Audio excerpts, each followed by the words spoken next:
มาทีมาอันนี้ก็คือยอเลยเนาะนี่ก็คือตีนไก่เนาะส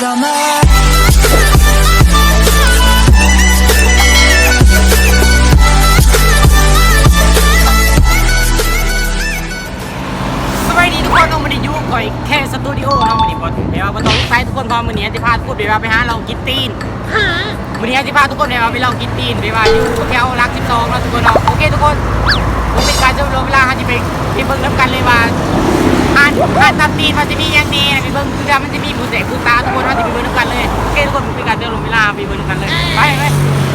นี่ก็คือซูเปอร์ของเขาเนาะในมือนี้ไปว่าเพื่อนเป็นไปว่าเป็นซูเปอร์ทุกคนมือนี้จะพาทุกคนไปว่าไป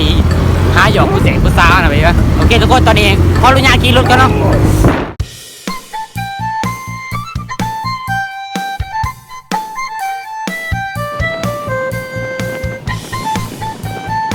Moments later เฮ้ยเราทุกคนเราสึกว่าตอนนี้เรากำลังหัวทางเรียบร้อยเนาะเยอะ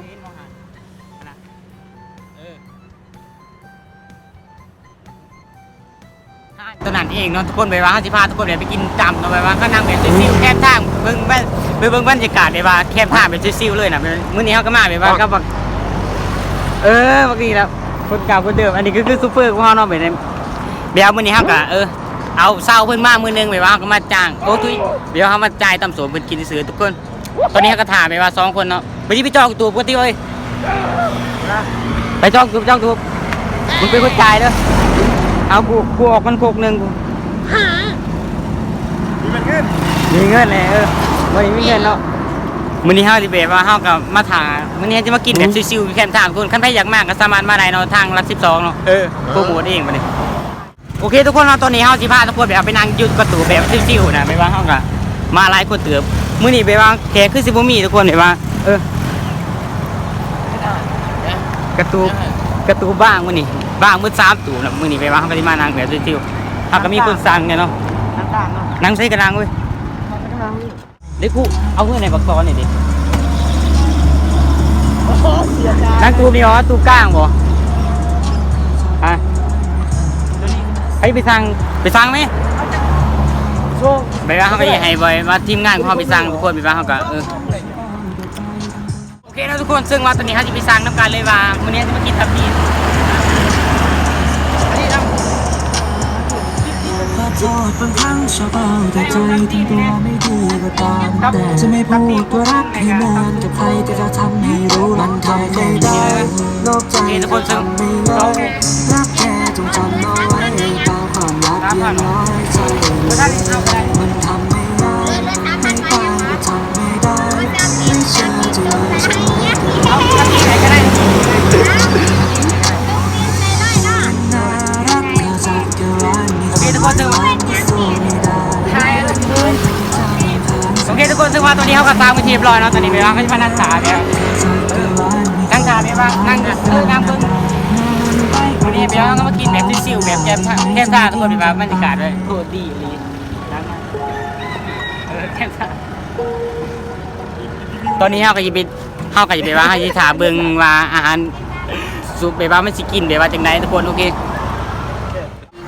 ทุกคนซึ่งว่าตอนนี้ครับก็เลยนั่งทาไปว่าตำเนาะเขาสร้างไปว่าตำตีน1 โคกแล้วก็ตำดิบ1 โคกเนาะไปว่าเขาสั่ง2ตำโคกแหละแล้วเขาก็สร้างไปว่า2 โคกไปก่อนเนาะยานเขากินไปว่ามันบ่เมิดทุกคนไปว่าอยากกิน2นิดนึงเขาพี่ถาเบิ่งไปว่าตำมาว่ามันสินะเป็นตะกินจับได้โอเคทุกคนถาตอนตำมาเลยเนาะตอนนี้เขาก็มาหลายคนเติมเนาะซีมีวิเยอะเป็นบรรยากาศไม่ได้สวดแอร์โอ้รถว่ากันนี่รถเขาก็มาตรงนี้เนาะไม่อยากกินดิโทรศัพท์ทำไม่มีผู้ชายดิต้องเอ้ยเป็น4 งานกันต่อ8,000โอเคทุกคนตอนนี้เขาก็ได้เบว่าเขาที่นั่งถาไปก่อนเนาะถาเบิ้งเบว่าตามมาว่าสินากินสำไรเขาก็ถาเบิ้งตามนั้นเลยทุกคน let's go โอเคทุกคนเราซึ่งว่าตอนนี้ตามตีของเขาก็ได้มาเป็นเรียบร้อยทุกคนมาเบิ้งตักกันท้าเลยรถเป็นจกพ่วงพ่วงมาแล้วด้วยใส่แต่ละนิดเป็นกระสาบนะครับอันนี้ก็คือตามตีของในมื้อนี้ของเราแบบทุกคนตอนนี้เขาก็ไปบ้างเขาไก่ไปบ้างเขาสกินก่อนนะเอาไหม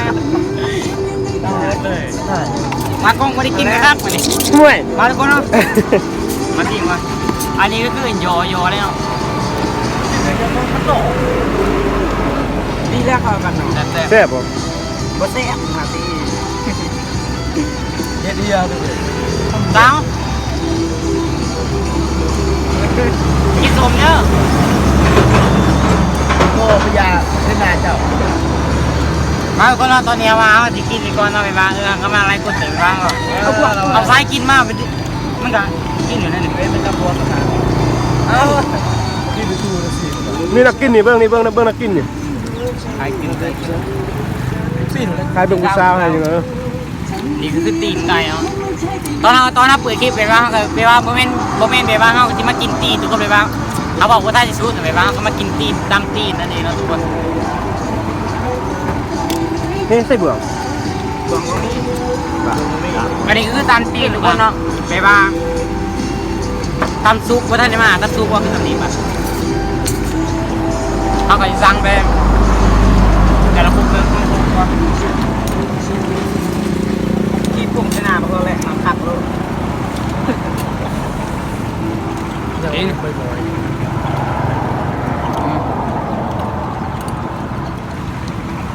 ปะมันโจ เขาเลยอยากกินไปก่อนทุกคน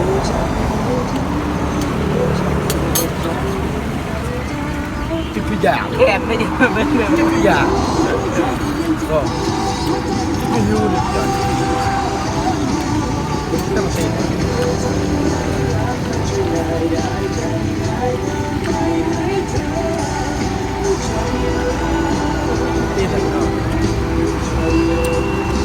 อันนักกินไปดูหมากินนะ ต้องเป็นแบบเมื่อกี้นะ ใช่ใช่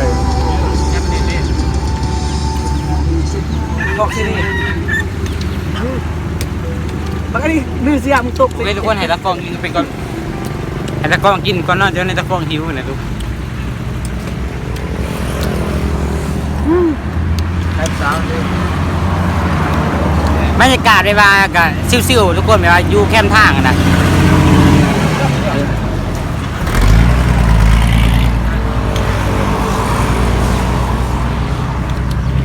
โอเคทุกคนเนาะตอนนี้เฮาสิขออนุญาตกินดีก่อนเนาะ ตัวนาตายพอดี ก็ได้เป็นอาจารย์เลย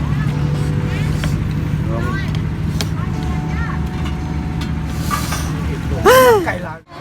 ยังเลย ซื้อไปเลย เอาอ้อมีแบบนี้เลือกลงหมด โอเคทุกคนเนาะตอนนี้ก็เป็นครบที่2ของเฮาทุกคนอันนี้คือตามซุปทุกคนเนาะเห็นอยู่เอาไปก่อนที่จัดไปดูดิเอ้ามาทุกคนเนาะอันนี้คือตามซุปปรุงอยู่นี่ก้อนตัวนี้ตำซุปเลยกินจ้าเป็นตำซุปตอนนี้เฮาก็จะมากินมาเบิ่งตำซุปเนาะ จะกินให้ ห เบิ่ง รือเปล่านะ อย่างเส้นนั่งน้ำพริกอ้อยบ่ มาทุกคนตอนนี้เฮาสิกินไปก่อนเนาะทุกคนอันนี้คือเป็นจานที่2ของเฮาในมื้อนี้เนาะทุกคนมื้อแรกต้องญาติกันเข้าห้องน้ำมื้อแรกนี่ เช้าเมื่อเราตำกิน เส้นมานั่งน้ำเมาโอ้มันไปนั่ง มาทุกคนกินไปก่อนเนาะ แล้วอย่าผู้เช้าดิ อ่ะ อย่าผู้เช้ามานั่งเนี่ย ตำซุป อ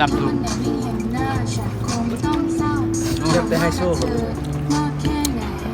อันนี้คือคุกที่2ของเฮาในมื้อนี้เนาะว่า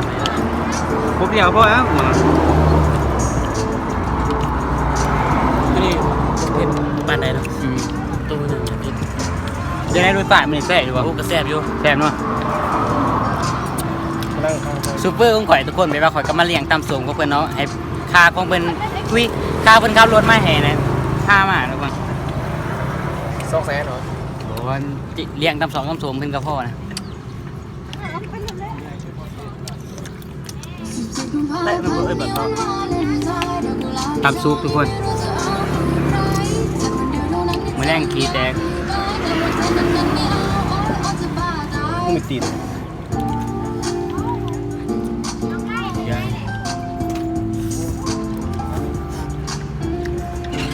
มีสั่งเกินนั่งให้เก็บเดี๋ยวแบบ โอเคทุกคนเราตอนนี้เฮาสิมาเบิ่งทีมงานของเฮากินเนาะแบบว่าเฮาก็แบบพ่อทุกคนแบบว่ากินเผ็ดก็บ่อยากได้ปานใดถ่ายบ่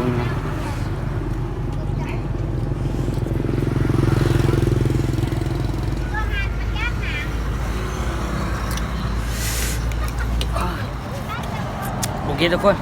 เอาก่อนก็ได้เกิดยืดไปต่อไปครับ เอ๊ะเอาต้มมาสดได้บ้างเว้ย นะ ต้ม น้ำ โอ ต้ม เคทุกคนต้มโอเคทุกคนเนาะนี่คือครบที่3ของเฮาในวันนี้เนาะตอนนี้ไปบ้านเฮาก็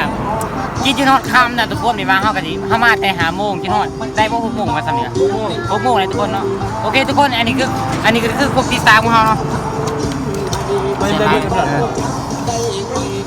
ครบที่3จนค่ำนะทุกคนมันจะค่ำนะ ยูมากินสิอยู่เลย แซ่บเลยดูจุดค่ำเลยนี่แซ่บนะ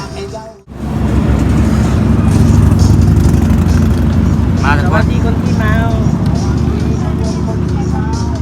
นี่แม่คนกินเมา กินก่อนทุกคน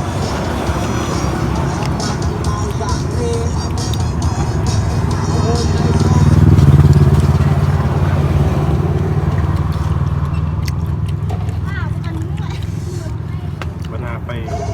วัดกูเนาะน่าไป